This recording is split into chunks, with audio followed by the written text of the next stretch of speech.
जय गुरुदेव। स्वामी हमें न बिसारिए, चाहे लाख लोग मिल जाएं, हम साया आपको बहुत हैं, आप सा हमको नाय। हम साया आपको बहुत हैं, आप सा हमको नाय।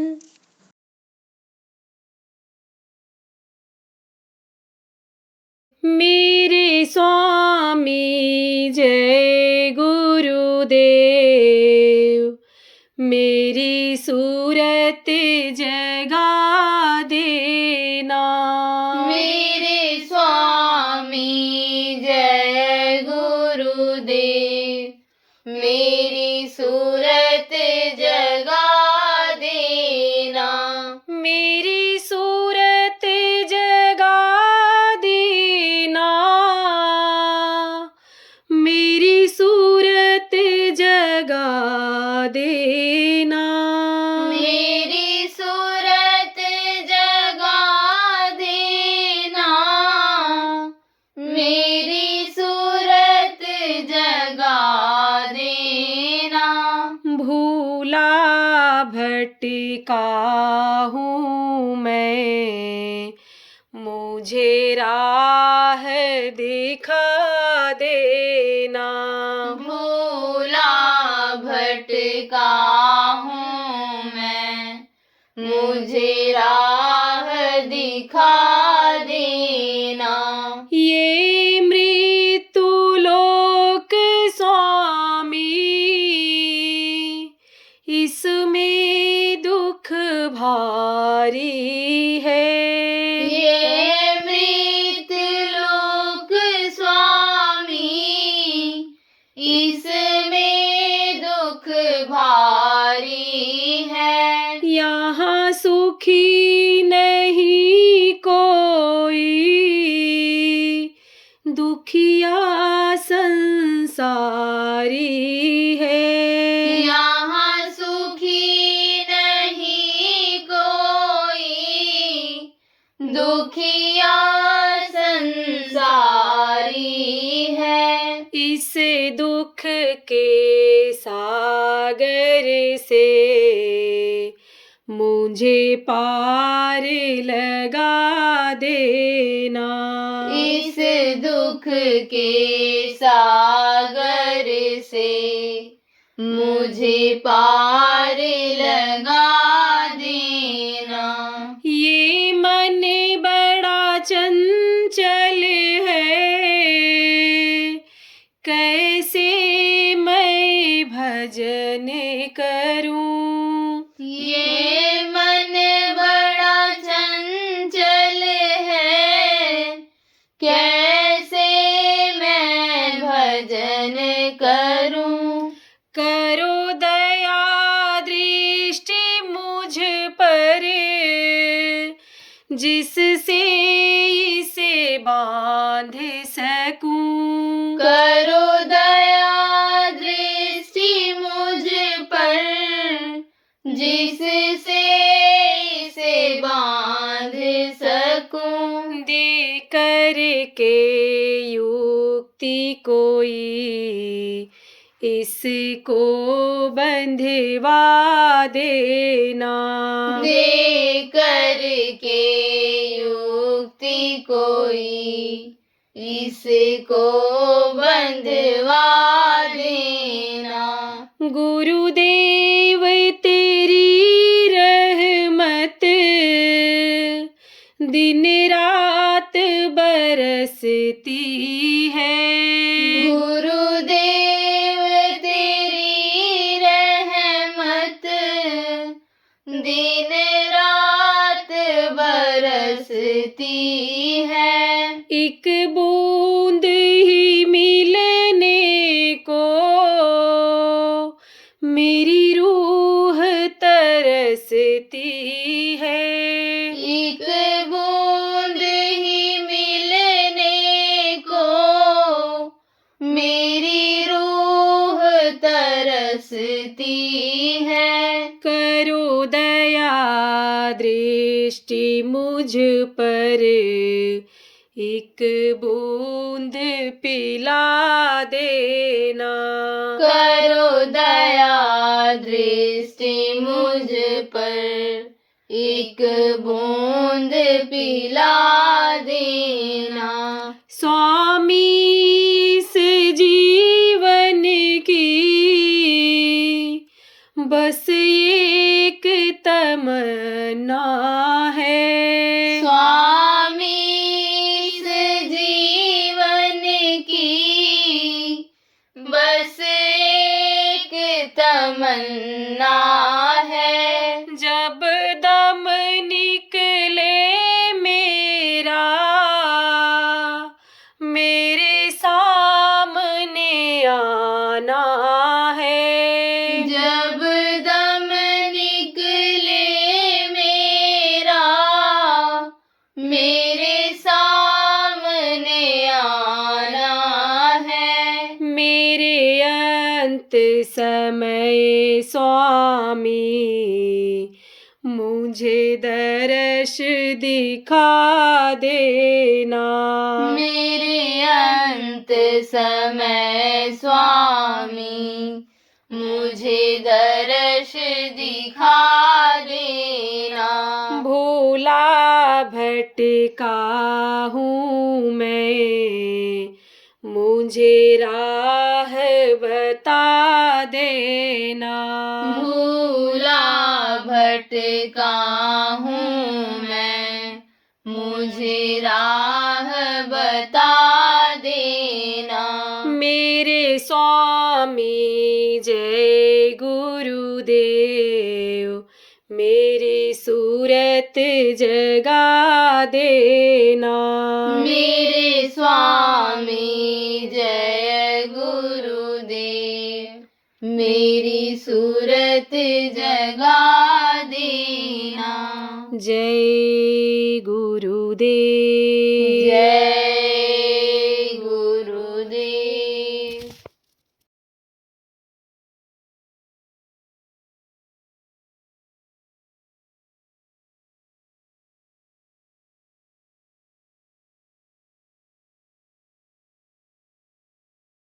पचहत्तर में विधवा प्रधानमंत्री थी। विधवा किसको कहते हैं? जिसके पति मर जाते हैं।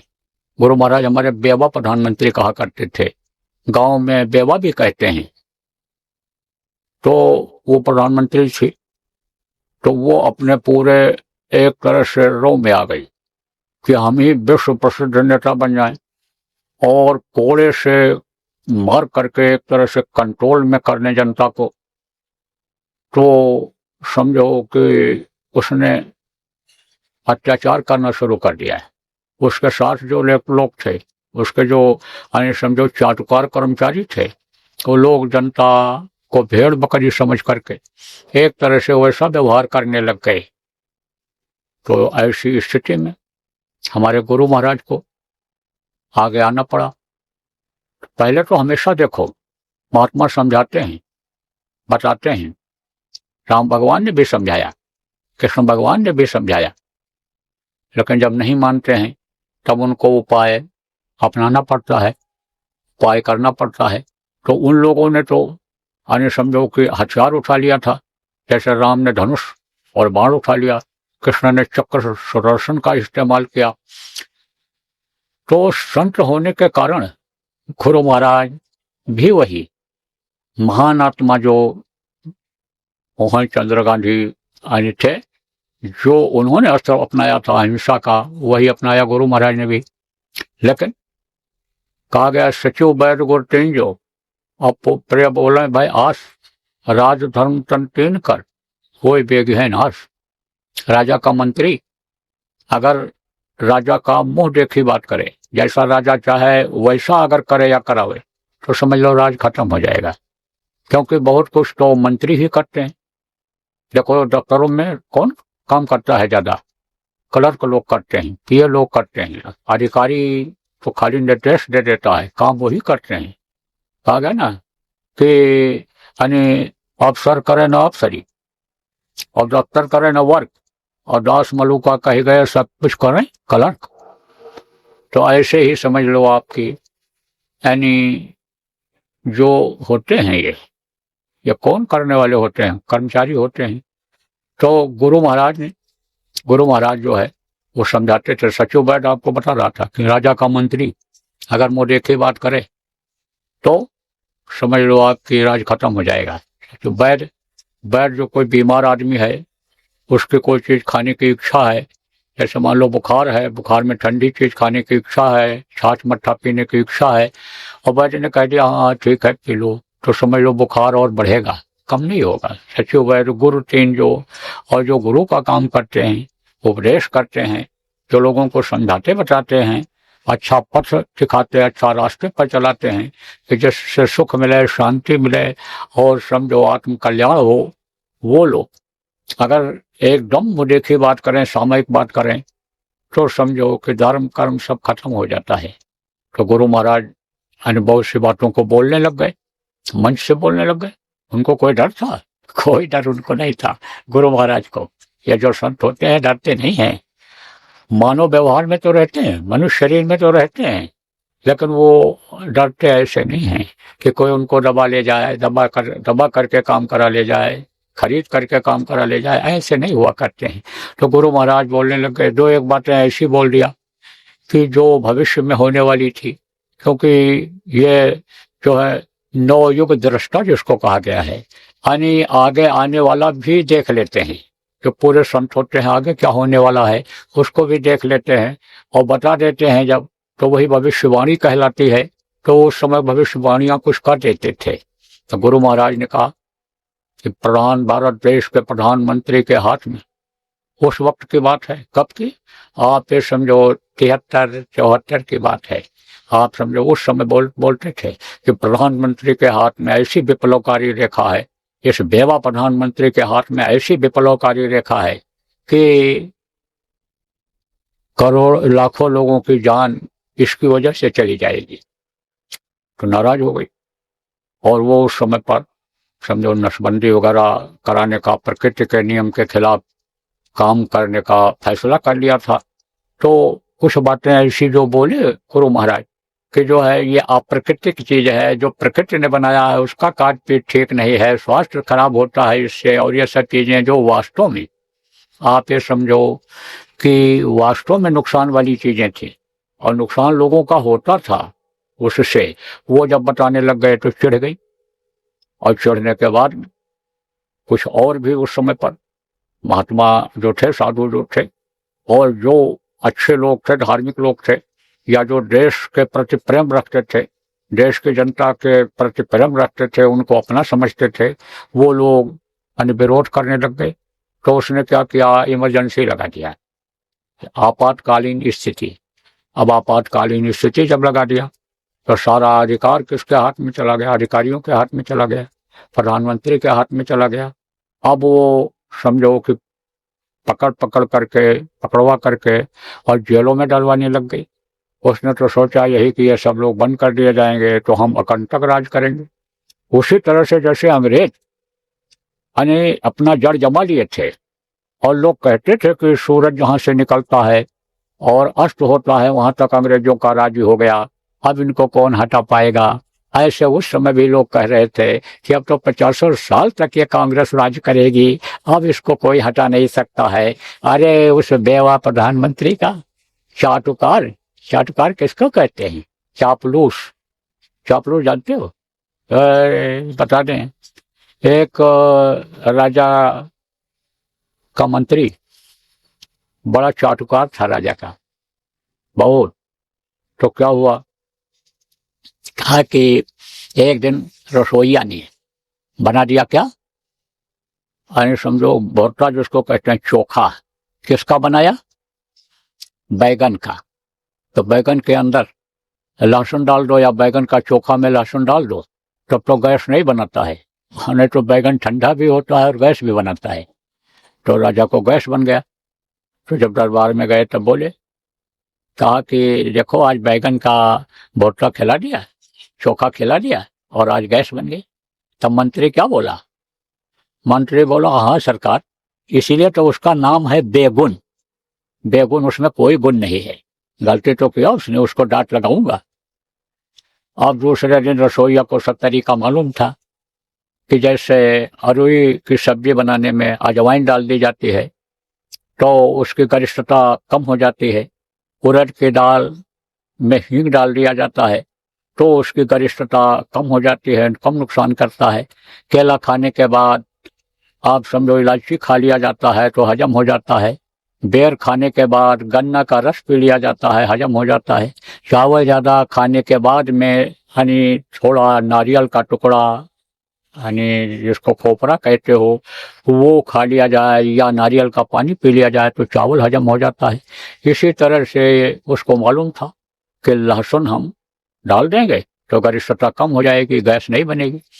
तो उसी बैगन में ही लहसुन डाल दिया भूनते समय ही, और उसी में पक गया वो, और फिर वही बना दिया। अब दूसरे दिन जब खाया राजा, अब गया बोला, क्या चोखा बढ़िया बना था, अरे क्या बनाया बैगन का चोखा। तब वही मंत्री फिर बोला, कहा हाँ सरकार, वो सब्जी का राजा है, कुदरत ने देखो उसके ऊपर ताज लगा दिया है, ऊपर से ताज लगा दिया है। तो उनको क्या कहते हैं? उनको कहते हैं यानी चापलूस। तो सब चापलूसी करने लग गए और दुकानों पर लोगों ने क्या लगाया? फोटो लगाया। किसका? वही बेवा प्रधानमंत्री का। अब जहां पर जिनको भगवान मानते थे, कोई शंकर जी की पूजा करता था, कोई राम भगवान की पूजा करता था, कोई कृष्ण भगवान की फोटो लगाए हुआ था दुकानों पर, उसी के बगल उसका फोटो लगा दिया। और जब वो आरती करें, अगरबत्ती जलावें तो उसको भी चलावें और नाम से उसको या मैया कह करके और आरती बना लिए लोग, चाटुकार लोग। इमरजेंसी में हम लोगों ने जब शुरू किया, क्या शुरू किया? वैचारिक आंदोलन। तब हम ही से कहा उन लोगों ने कि तुम स्वीकार कर लो, माफी मांग लो और लिख कर दे दो। फिर वही पार्टी वाले लोग आए, बोले अपने घर में, शहर के घर में आप दफ्तर खुलवा दो, आपको यहाँ का अध्यक्ष बना देंगे। अरे हमने कहा हम जेल जाने के लिए आए हैं, हमको भेजो, हम जेल में जाएंगे, परिवर्तन करके लौटेंगे। तो बहुत नहीं समझो कि जैसे बताया साम दाम दंड भेद चल रहा था उस समय पर। लेकिन जैसे भगत सिंह, चंद्रशेखर, अशफाकुल्लाह खान, राजेंद्र लाड़ी जैसे वीर अरे बैठे नहीं रह सके। जिस तरह से आपके समझो पंच प्यारे थे, अरे गुरु गोविंद सिंह के लड़के जो है वो नहीं स्वीकार किए, और देखो उनको चुनवा दिया गया, दीवालों में अत्याचार इस तरह से लोगों ने किया उनके साथ, लेकिन वो टस्से मस्के हुए। तो इसी तरह से वीर हमेशा इस धरती पर रहे, वीरों से यह धरती खाली नहीं है। तो बहुत से लोगों को यातनाएं दी गई जो भी उस पार्टी में नहीं थे, दूसरी पार्टी में थे, और उन्होंने आवाज उठाया उसके खिलाफ, तो उनको जेलों में भर दिया गया, मारपीट करके जेलों में भर दिया गया। अपने ही गुरु भाई गुरु बहनों को मारा पीटा, यानी और समझो कि ले गए जंगलों में, छोड़े जेल में। जब ये हो गया कि अब मत भेजो, जगह नहीं रह गई, वैचारिक आंदोलन शुरू किया। कोई भी तोड़ फोड़ आंदोलन नहीं किया गया। लेकिन हमारे साथ इमरजेंसी में जो जेल में बंद थे, 80 साल की उम्र लगभग थी उनकी, बेचारे लोटा नहीं उठा पाते थे कि ऐसे पानी पी लें उठा करके। लोटा मिलता था वहाँ पीतल का जेल में, और थाली मिलती थी खाने के लिए, तसला मिलता था खाने के लिए। तो वो ऐसे लोटा उठा करके और ऐसे ऐसे ऐसे लाते थे, ऐसे ऐसे ऐसे ऐसे मुंह में, ऐसे जल्दी पी नहीं पाते थे। बगल में जो उनके बैठ के खाता था उसके ऐसे वो ऐसे हाथ लगा देता था, लोटा पकड़ लेता था, बेचारे पानी पी पाते थे।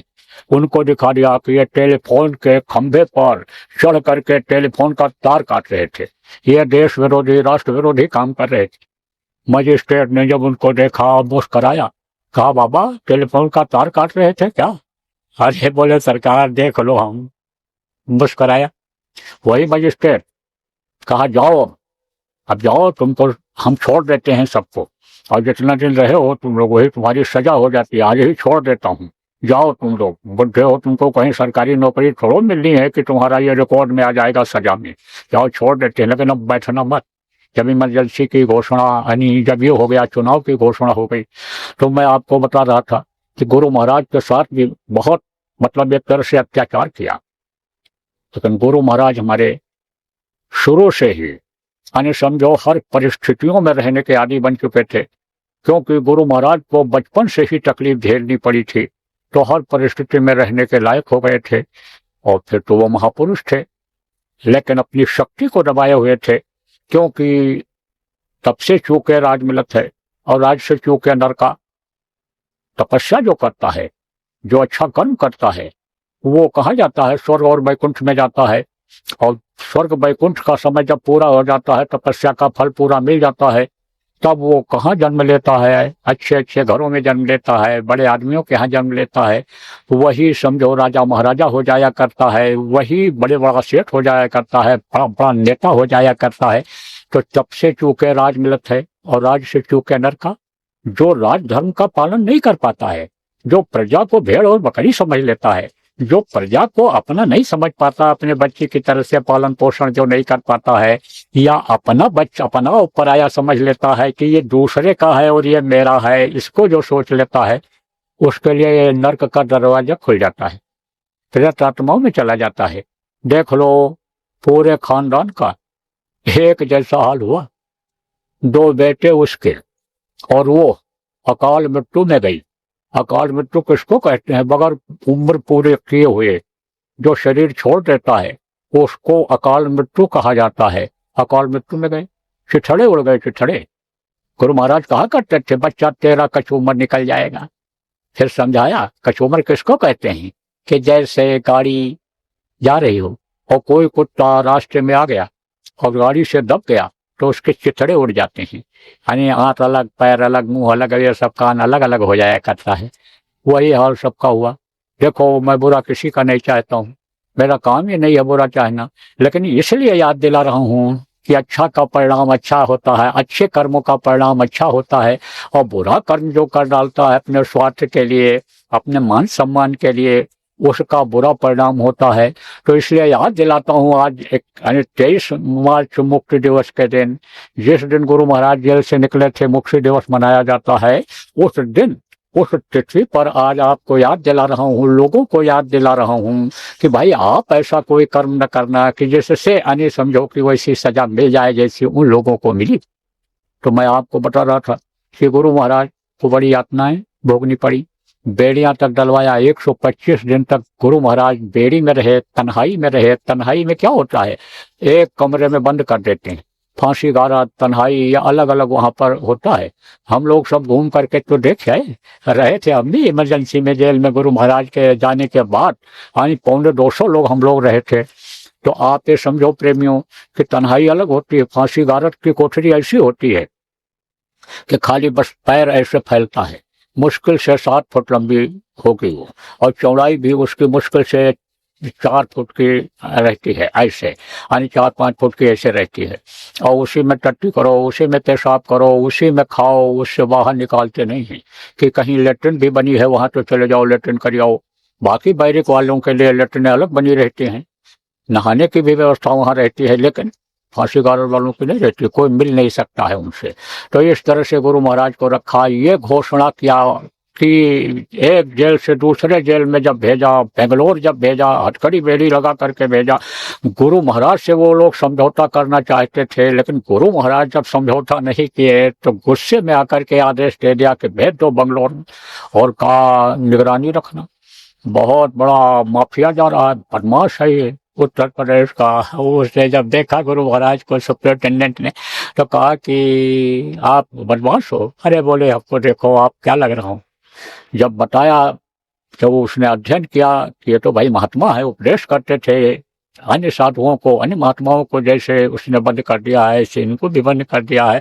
तब उसने कहा कि आप हमारे यहाँ के अगर कैदी होते तो हम आपके यहाँ उस तरह का व्यवहार करते, लेकिन आप बाहर से भेजे गए हो, इसीलिए भेजे गए हो कि निगरानी रखी जाए, शक्ति रखा जाए। तो समझो आप कि फिर भी आप समझो कि महात्माओं की मदद करने वाले, ऐसे लोगों का परिवर्तन करने वालों का मदद करने वाले लोग दिल से खुल के आ गए। ऐसे पहले ऐसे उसने भी क्या किया, डंडा वाली बेड़ी समझो निकलवा दिया जो वजनी थी, और जंजीर वाली डलवा दिया। तो किया मदद उसने जो कुछ होना था। तो बहुत भ्रामक प्रचार उसने करवाया, कहाँ पर, जेलों में, जगह जगह पर। लेकिन गुरु महाराज को क्या बतावें हम आप कि यानी यह भी सोच लिया उसने कि यह न रहे तो ठीक है, तो कैसे भी यह हटे, सारा उपाय किया। लेकिन गुरु महाराज तो अंतर्यामी, गुरु महाराज तो सब जानते थे। भोजन ही जब कोई नहीं लेगा, खाने वाली चीज ही नहीं कोई लेगा, तो उसमें कोई चीज मिली हो तो क्या फर्क पड़ता है, मालूम हो जाता था। तो खाते नहीं थे, पीते नहीं थे। गुरु महाराज निकले थे, काफी दुबले हो गए थे शरीर से, गए थे तो तंदुरुस्त थे। तो 23 मार्च को यानी समझो कि गुरु महाराज की रिहाई हुई थी। इसका तो बहुत बड़ा इतिहास है, कहाँ तक मतलब यह है कि आपको बताया जाए, ज्यादा तो समझने की और जानने की गहराई में जरूरत भी नहीं है। लेकिन यही समझने की जरूरत है कि भाई यानी अत्याचार और अन्याय से दूर रहना चाहिए, क्योंकि अत्याचार और अन्याय का फल बुरा होता है। न्यायप्रिय होना चाहिए। और यानी समझो कि यानी त्याग की भावना, गुरु महाराज देखो, गुरु महाराज समर्थ थे, लेकिन उन्होंने कितना बर्दाश्त किया। संतों की जो मर्यादा रही है पूरा उन्होंने पालन किया। और यह देखा भी गया कि जगत भगत सो बैर है चारों युग परमान, पलटू नाहक वोक्ता साधु देख कर स्वान। यानी समझो विरोध तो हुआ ही है संतों का, सबका विरोध हुआ। देखो गोस्वामी जी को जेल में बंद कर दिया, पलटू को जिंदा जला दिया, शम्स तबरेज की खाल खींच ली, मंसूर को फांसी पर लटका दिया, ईसा मसीह को फांसी पर लटका दिया।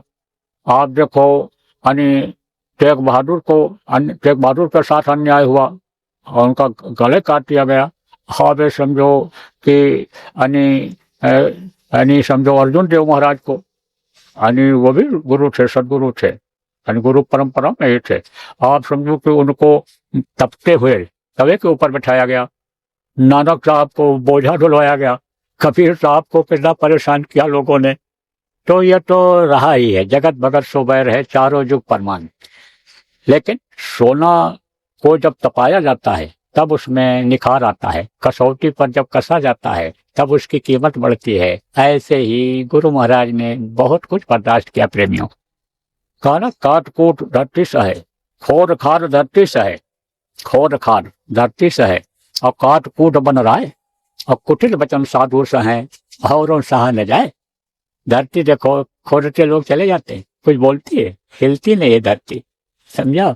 जब बहुत पाप हो जाता है तब भूकंप आता है, धरती हिलती है, और नहीं तो बर्दाश्त कर लेती है। खोद खाद धरती सा है, काट कूट बन रहा है। आप समझो कि जंगल को काट देते हैं लोग, बर्दाश्त कर लेता है, काट कूट बन रहा है। कुटिल वचन साधु सा है, यानी जो ये व्यवहार है, गलत बातें हैं, ये कौन सहता है? जो साधक होता है, साधु होते हैं, संत होते हैं, वही बर्दाश्त करते हैं। तो बहुत बर्दाश्त किया गुरु महाराज। तो गुरु महाराज इमरजेंसी में 23 तारीख को निकले थे। आप समझो कि तिहाड़ जेल दिल्ली से। तो प्रेमी लोग तभी से इस तिथि को मुक्ति दिवस के रूप में मनाते हैं। और आज के दिन अभी झंडा फहराएंगे लोग, सब जगह झंडा फहराएंगे। जो गुरु महाराज के शिष्य लोग हैं, प्रेमी लोग हैं, झंडा फहराएंगे। और हम लोग भी अभी चलेंगे उधर जहाँ पर ध्यान भजन होता है, मंदिर बना हुआ है, वहीं पर झंडा फहराया जाएगा। तो झंडा फहराते हैं हम, तो झंडा फहराया जाएगा आज। तो आज थोड़ा सा मुक्ति दिवस के बारे में आपको बता दिया।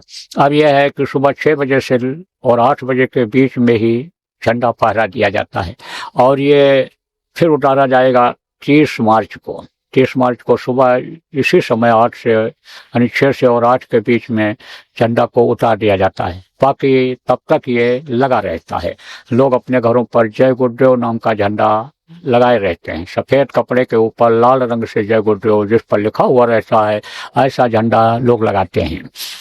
तो आज मुक्ति दिवस के बारे में थोड़ा सा आपको बता दिया। लब्बे लबाब आपको यानी ये समझना है कि भाई अत्याचार अन्याय से दूर रहना चाहिए। अत्याचार और अन्याय का परिणाम बुरा होता है, और परिवर्तन के समय में जो है संत महात्मा और उनके भक्त जो है आगे आते हैं। जैसे आप समझो कई हजार लोगों ने यानी उस समय पर गुरु महाराज के मौज पर जेल बांध दिया था अपने प्रेमियों ने। और इसके अलावा देश प्रेमी जो लोग थे, जिनको सरकार जब बदली और ये सरकारें जब आई, अब मतलब कांग्रेस की जो सरकार नहीं थी तो दूसरी सरकार आई, जैसे जनता पार्टी आई या फिर भारतीय जनता पार्टी बनी, और ये सभी इन लोगों ने क्या किया, आप समझो अलग पार्टियां जो बनी उन लोगों ने सम्मानित किया, पेंशन बांध दिया, किसी ने लोकतंत्र सेनानी नाम रखा, किसी ने समझो कि लोकतंत्र सेनानी नाम रखा, किसी ने लोकतंत्र यानी मतलब रक्षक नाम रखा। तो अलग अलग प्रदेशों में अलग अलग लोगों का नाम इन लोगों का रख दिया।